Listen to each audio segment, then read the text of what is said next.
Os 7 tipos de homens.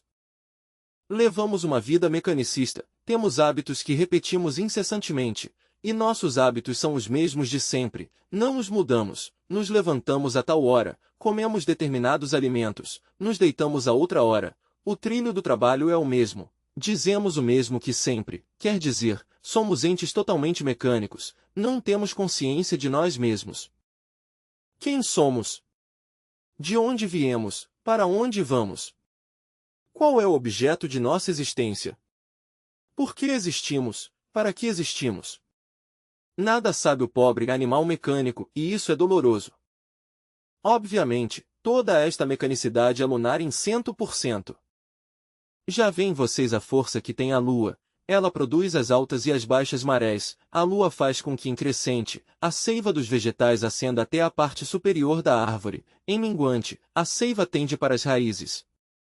A Lua, já seja que esteja nova ou em crescente, ou em cheia, ou em minguante, influencia sobre nós em forma definitiva. Se cortam as madeiras em minguante, tem um resultado, em crescente, outro resultado. Os antigos semeavam em minguante, porque assim sabiam que podia a madeira ser melhor, os frutos melhor, etc. Em crescente, tudo tende a crescer, a subir, a ascender. Assim, meus queridos irmãos, a mecanicidade lunar está completamente demonstrada, a Lua é como um peso que faz mover toda a mecânica da natureza. Nós carregamos essa Lua em nosso interior, essa Lua psicológica, mecânica, e obviamente, influencia esta em forma decidida sobre nossa psique.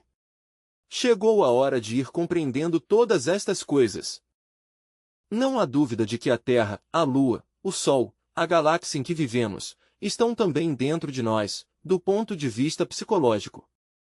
Inquestionavelmente, o Sol está mais elevado que a Lua na escala dos mundos, e a galáxia em que vivemos, indubitavelmente está mais elevada que o Sol, que a Lua, que a Terra, isso é óbvio.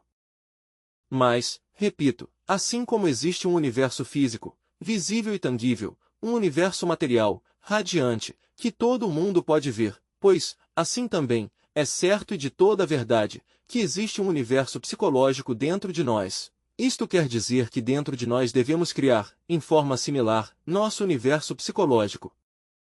Se queremos libertar-nos da influência mecânica da Lua, havemos de começar por criar em nosso interior uma Lua de tipo psicológico. Se nós criamos em nosso interior uma Lua psicológica, nos libertamos da influência mecânica da Lua, essa influência mecânica fatal que carregamos em nosso interior. Temos um centro mecânico e este está sob a radiação mecânica da Lua dentro de nós. Há necessidade de criar uma Lua psicológica consciente, quero dizer com isto que devemos criar um centro de gravidade consciente, em vez de um centro de gravidade mecânico. Se criamos intencionalmente uma Lua de tipo psicológico, uma Lua psicológica, obviamente criamos, de fato, um centro de gravidade consciente. Esta Lua psicológica deslocaria a Lua mecânica que em nosso interior carregamos e deixaríamos, por tal motivo, de ser nós entes mecânicos, um boneco que outros movem. Aprofundando nesta questão, diremos, para poder criar um centro de gravidade consciente, se necessita de uma terceira força, e essa terceira força não é outra que o trabalho gnóstico esotérico crístico. Mediante essa terceira força criamos o centro de gravidade consciente. Assim que existem dois tipos de humanidade. A uma a chamaríamos a humanidade mecânica e a outra a chamaríamos a humanidade consciente. Para passar do centro de gravidade mecânico ao centro de gravidade consciente, há que trabalhar, há que apelar a essa terceira força, qual é a do trabalho gnóstico sobre si mesmos, aqui e agora. O homem número 1 é o homem meramente instintivo, mecanicista, nele predominam os centros do instinto e o mecânico ou motor. O homem número 2 é o indivíduo emocional, um indivíduo que se move no mundo das emoções inferiores, das paixões, dos desejos animais, etc. O homem número 3 é o homem meramente intelectual, o homem que está raciocinando todo dia, toda a sua vida, que fundamenta todas as suas atividades, exclusivamente no centro intelectual. Os homens número 1, 2 e 3 formam um círculo de confusão de línguas. Os homens 1, 2 e 3 são a Torre de Babel. Porque nessa torre há confusão de línguas. O intelectual não entende o homem emocional, o instintivo não entende o emocional. O emocional não entende o intelectual, o emocional tampouco entende o instintivo, nem o instintivo entende o emocional. Ali há confusão de línguas, ninguém entende a ninguém. O homem intelectual diz uma palavra e aquele outro escuta a seu modo. Se um homem intelectual afirma algo e o diz a um homem emocional, o homem emocional não entenderá o intelectual, interpreta as palavras do intelectual de acordo com suas emoções, lhes dará uma tradução completamente diferente. Por sua vez, o homem instintivo, quando diz algo, o intelectual o escuta a seu modo, o interpreta da maneira que lhe parece que é correta. O emocional não poderia entender tampouco o instintivo, quando afirma algo o instintivo, não o entende. Total, que ainda que se fale o mesmo idioma em um país, os homens 1, 2 e 3 não se entendem entre si, vivem no círculo da confusão de línguas, no círculo de Babel. Ali ninguém entende a ninguém, custa muito trabalho que os homens 1, 2 e 3 se entendam entre si. Os homens 1, 2 e 3, cada qual, interpreta as coisas a seu modo, como lhes parece que é, e resulta que nenhum entende a nenhum.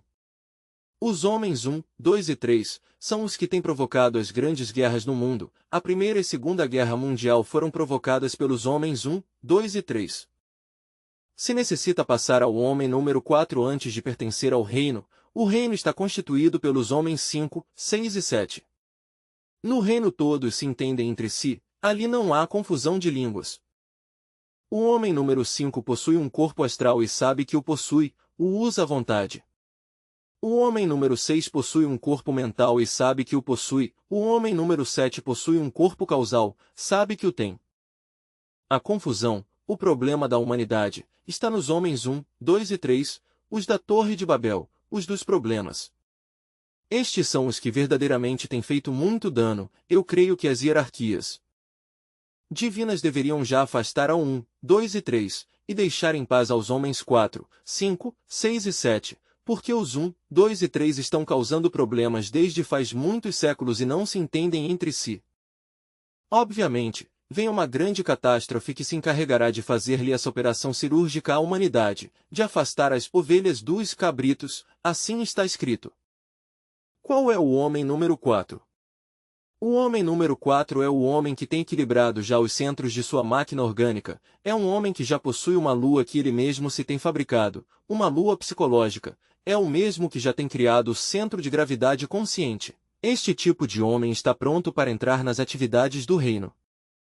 Sabido é, que para poder criar uma lua em nós, quer dizer, um centro de gravidade consciente, um centro de gravidade permanente, a que apelar a uma terceira força, isso é óbvio, essa terceira força é o trabalho esotérico gnóstico. Nós aqui vamos lhes dando a vocês os ensinamentos que necessitam para que vocês possam criar em si mesmos, um centro de gravidade consciente. Obviamente, quem queira criar tal centro deve começar por abandonar as autoconsiderações, o autossentimentalismo. Quando um se quer muito a si mesmo, quando se considera demasiado, quando está cheio de autossentimentalismos, suspiros, angústias, tristezas, etc., comumente odeia a seus semelhantes, quer dizer, quanto mais se ame um a si mesmo, quanto mais piedade sinta um de si mesmo, tanto mais odiará a todos aqueles que o rodeiam. Os demônios mais vingativos, os homens mais perversos, são aqueles que se querem demasiado a si mesmos, que se autovalorizam, que estão cheios, repito, de autossentimentalismos, de autocompaixão, mas se um se aborrece a si mesmo, então amará a seus semelhantes. Não quero lhes dizer a vocês que um deve chegar a ser masoquista, não, até lá não chego neste discurso, não há necessidade de ser masoquista, mas sim quero lhes dizer que um deve reconhecer suas próprias imperfeições, um deve aceitar que é uma criatura mecânica, que a vida de um se move sobre os trilhos dos hábitos, dos costumes adquiridos, um deve aceitar que está cheio de ciúmes, de rancores, de ressentimentos espantosos. Obviamente, quando um o aceita, quando aceita que é um vil verme do lodo da terra, quando aceita que é uma criatura mecânica, quando se aborrece a si mesmo, começa então a formar, começa a criar dentro de si, o centro de gravidade consciente. Assim, pois, se passa do centro de gravidade mecânico ao centro de gravidade consciente, mediante o trabalho sobre si mesmo, essa é a terceira força. Não está demais lhes aclarar a vocês, esta noite, que nós aqui, em nossa instituição, vamos lhes ensinar a trabalhar sobre si mesmos, para que vocês possam criar, em si mesmos, o centro de gravidade consciente. Quando vocês possam já dar-lhe forma a esse centro, deixarão de ser indivíduos mecânicos, se converterão em criaturas conscientes, terão formado em si mesmos, digamos, uma lua psicológica consciente. Obviamente, temos que fazer muitas criações dentro de nós mesmos. Muito mais tarde, no tempo, vocês necessitarão criar algo mais, necessitarão criar o sol psicológico dentro de si mesmos, então se converterão, indubitavelmente, em homens solares. Mas não poderiam vocês passar a ser homens solares, se antes não se assimilaram, em si mesmos, à inteligência solar, quer dizer, se antes não têm criado dentro de si mesmos o sol espiritual, o sol consciente, o sol Cristo. Assim que havemos de começar por criar a lua psicológica, antes de poder criar o sol psicológico dentro de nós mesmos, aqui e agora. Muito mais tarde, no tempo, será necessário criar a galáxia psicológica interior, dentro de nossa humana natureza. Posteriormente, esse infinito conhecido, o infinito de Einstein, eu o chamaria, esse infinito que tem ao redor de uns 100 mil milhões de galáxias, cada uma com 100 mil milhões de sóis, etc. Até onde os telescópios podem perceber, dentro de uns 600 mil anos-luz, deve ser também criado dentro de nós mesmos. Quando isso for, nos teremos elevado à estatura de deuses. Mas se pensamos nós nos vários infinitos, que podem ser demonstrados mediante as matemáticas transfinitas, então compreenderemos que as possibilidades para nós são também transfinitas. Se em um quadro negro pomos nós o signo do infinito e o adicionamos, infinito mais infinito é igual a infinito, esta operação aritmética nos permite assentar um axioma, não uma simples teoria, senão um axioma à tese dos vários infinitos. Há um infinito e muito mais além outros, e todos os infinitos têm por fundamento o absoluto. Agora bem, quero lhes dizer, meus estimáveis irmãos, que um homem que fabricou sua lua psicológica, ou seja, um centro de gravidade consciente, de fato se independizou da mecanicidade lunar, porque existe um princípio na homeopatia que diz, similia similibus curantur, o símil com o símil se cura. É o fundamento da homeopatia de Hahnemann. Assim também, diríamos nós, que se a lua mecanicista nos tem convertido em puros entes mecânicos, podemos independizar-nos criando uma lua psicológica dentro de si mesmos, ou seja, um centro de gravidade consciente. Assim nos independizamos dessa força lunar que produz as altas e baixas marés, que serve de peso para esta mecânica da natureza. Mas isso não é tudo. Um indivíduo que possui o centro de gravidade consciente, porque tem fabricado uma lua psicológica consciente, que lhe tem permitido independizar-se da mecânica lunar, obviamente deve criar um sol psicológico dentro de si mesmo. Quando cria? Quando fabrica os corpos existenciais superiores do ser, mediante o cumprimento do dever parloque do ser, ou seja, do dever cósmico do ser que tem três fatores, que agora citava o venerável mestre G.K. 1. Morrer, ou seja, destruição dos elementos indesejáveis que em nosso interior levamos. 2. Nascer, o nascimento segundo, o que não nasce da água e do fogo, disse Jesus o grande Cabira Nicodemus, não entrará no reino dos céus. Para entrar no reino, há que criar os corpos existenciais superiores do ser, quer dizer, há que nascer da água e do fogo. 3. Terceiro, sacrifício pela humanidade, pois se somos egoístas, se não trabalhamos por nossos semelhantes, se não levantamos a tocha no alto para iluminar o caminho de outros, não progrediremos. O egoísta, por muito pietista que seja, não realizará progressos nestes estudos.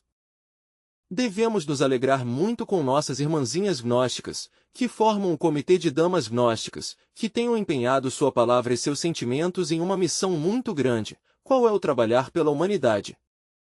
Assim que, irmãos, a criação do sol psicológico dentro de si mesmos, tem três fatores já, o sabem, morrer, nascer e sacrificar-se pela humanidade. Quando um se assimila à inteligência solar, às ideias solares, nos converte em um homem solar. O Sol tem querido e quer criar homens solares, tem depositado em nossas glândulas endócrinas sexuais, os gérmenes para o homem solar.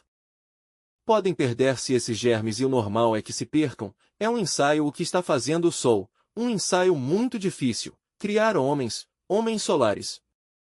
Durante a época de Abraão, o profeta, logrou muitas criações. Nos primeiros 8 séculos do cristianismo, conseguiu criar alguns homens. Na Idade Média, umas poucas criações. Por este tempo luta o astro-rei, fazendo o último esforço para criar homens, antes da destruição desta raça.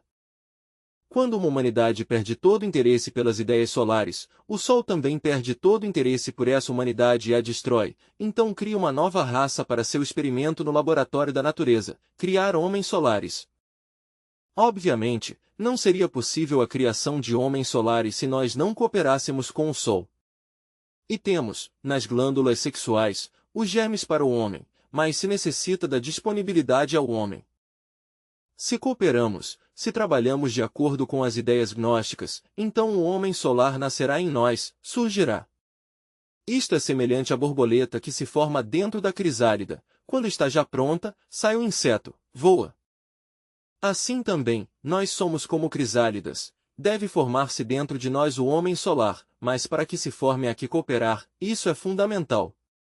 Quando um coopera, nasce o Sol em um Sol psicológico, o homem solar.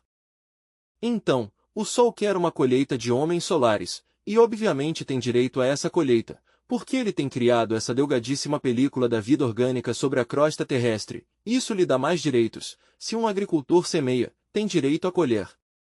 O Sol tem estabelecido, sobre a crosta de nosso mundo, uma vida orgânica, uma delgadíssima película de vida orgânica.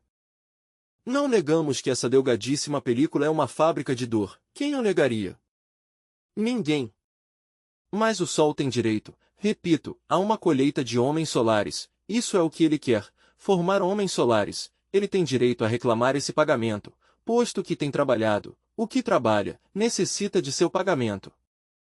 Assim que, se queremos criar uma lua psicológica, quer dizer, um centro de gravidade consciente dentro de nós, e posteriormente, depois disso, o Sol psicológico, necessitaremos do sacrifício. Sem o sacrifício não é possível criar uma lua psicológica em nós. E vamos a lhes falar um pouquinho sobre o sacrifício. Se, por exemplo, deixamos nós de nos querermos a si mesmos, nisso há sacrifício, mas temos uma marcada tendência a nos amarmos demasiado, o eu do amor próprio existe em nós, isso é óbvio, e deixar de se querer a si mesmo, implica sacrifício. Para deixar de se querer a si mesmo, tem que aprender a receber com agrado as manifestações desagradáveis de nossos semelhantes. Se é capaz disso, pois é capaz também de dar vida a seu centro de gravidade consciente, mas nisso há sacrifício. Vocês são capazes, acaso, de receber com agrado as palavras de um insultador? Estariam vocês seguros de sorrir ante o que lhes tem esbofeteado o rosto? Sejamos sinceros consigo mesmos. Devemos mudar e isto somente é possível à base de sacrifícios. Receber com agrado as manifestações desagradáveis de nossos semelhantes, implica sacrifício. Deixar de lado a autoconsideração, o autossentimentalismo, é sacrifício. Comumente, sempre se protesta contra os que nos ferem com a palavra e é um erro protestar. A pessoa que nos está ferindo, nos está dando uma nova oportunidade extraordinária, está nos brindando nada menos que um ginásio psicológico, mediante o qual é possível aprender a receber com agrado as manifestações desagradáveis de nossos semelhantes. Que seria de nós se não existissem os insultadores? Onde nos treinaríamos? Em que lugar? Qual seria o ginásio psicológico? Sim, nós necessitamos que nos firam, que nos insultem e até que nos esbofeteiem. Mas o importante é aprender a receber com agrado todas as ofensas. Se descobre que tem o eu da ira, vai a ter que trabalhar com esse eu da ira, haverá que compreendê-lo integralmente e logo suplicar, a Divina Mãe Kundalini, elimine de sua natureza psicológica tal eu. Se tem dentro de si o eu do amor próprio, haverá que rogar à Mãe Divina Kundalini, haverá que suplicar-lhe e ela eliminará de nossa natureza esse eu, então já não nos amaremos, ou não nos autoamaremos mais a si mesmos. De maneira que os insultadores são úteis, isso é óbvio. E que diremos dos ciúmes? Se logra destruir os ciúmes em si mesmo, não somente os ciúmes passionais, senão os ciúmes religiosos, os ciúmes políticos, etc., etc., etc., pois terá dado um grande passo. Tem que declarar-se inimigo de si mesmo, de suas autoconsiderações, de seus autoelogios, dos medos secretos, tem que independizar-se dos ciúmes, do orgulho, da vaidade, se é que na realidade de verdade deseja criar, dentro de si mesmo, um centro de gravidade consciente. Quem realmente o tem logrado, são homens número 4. O homem número 4 está já pronto como para fabricar-se um corpo astral e entrar no caminho dos homens número 5. O homem número 5 vive, no mundo astral, absolutamente consciente. Quem possui um corpo astral, pode viajar com esse corpo através do espaço, pode visitar outros planetas, pode pôr-se em contato com o círculo consciente da humanidade solar, que opera sobre os centros superiores do ser. Um homem número 5, por sua vez, está pronto para converter-se em homem 6, e se converte em homem 6 quando se fabrica um corpo mental, então é capaz de captar toda a sabedoria da natureza. O homem número 6 se converte em homem 7 quando se tem fabricado um corpo causal, então pode receber seus princípios anímicos e espirituais e converter-se em um homem solar, em um homem de verdade. Por isso lhes dizia que depois de ter fabricado a lua psicológica, haverá que fabricar o sol psicológico, mas estes avanços se realizam à base de puros sacrifícios. Como poderia um homem, que tem fabricado o sol psicológico e sua lua psicológica, um homem solar, por exemplo, converter-se em um homem galáctico se não baixasse? Deve baixar à nona esfera, a forja dos ciclopes, aos mundos infernos, para ressuscitar mais tarde, elevar-se mais tarde às estrelas e converter-se no que se chama um homem galáctico. Deve criar uma galáxia dentro de si mesmo, e somente a criará mediante o sacrifício, baixando lá, aos mundos infernos. Um homem galáctico tem perfeito direito a viajar de galáxia em galáxia. Isto significa que pode, de fato, ingressar a uma tripulação intergaláctica. Que diremos do homem que se eleva já ao estado de infinito, que tem criado o infinito dentro de si mesmo? Para fazê-lo, tem que baixar lá, a sofrer, tem que entrar nas entranhas de algum mundo e conhecer as leis infinitas, e logo voltar a subir, e então se cria o infinito dentro de si mesmo. Um homem assim, pode viajar de galáxia em galáxia, o merece, é um Deus. Existem possibilidades cada vez maiores, pudesse penetrar no futuro infinito, ou em outros infinitos, e elevar-se de grau em grau, mas cada subida está precedida por uma baixada. Não é possível subir se antes não se tem baixado e isto implica sacrifício, só mediante o sacrifício pudesse um transformar e converter-se em algo diferente. No entanto, não há que confundir uma baixada com uma queda. Obviamente, aqueles que não têm chegado à iluminação, confundem muito facilmente uma queda com uma baixada, isso é óbvio. Esses são os que no movimento dizem, o mestre tal está caído, o irmão tal caiu, e põem a voar as línguas sem conhecimento de causa, não entendem as leis da alquimia, não têm estudado jamais o Apocalipse do ponto de vista esotérico, nada sabem sobre o Gênesis alquimista, esses caluniam os mestres.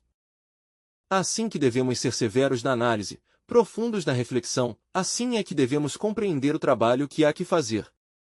Necessitamos ir nos elevando pouco a pouco, de grau em grau, e passar do centro de gravidade mecânico ao centro de gravidade consciente, e isto somente é possível mediante uma terceira força. Essa terceira força é o trabalho esotérico gnóstico.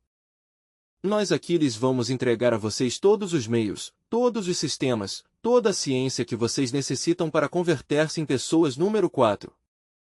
Necessitamos, pois, que entendam que só esse tipo de pessoas são as que já possuem um forte centro de gravidade consciente. Até aqui minhas palavras desta noite. Paz inverencial.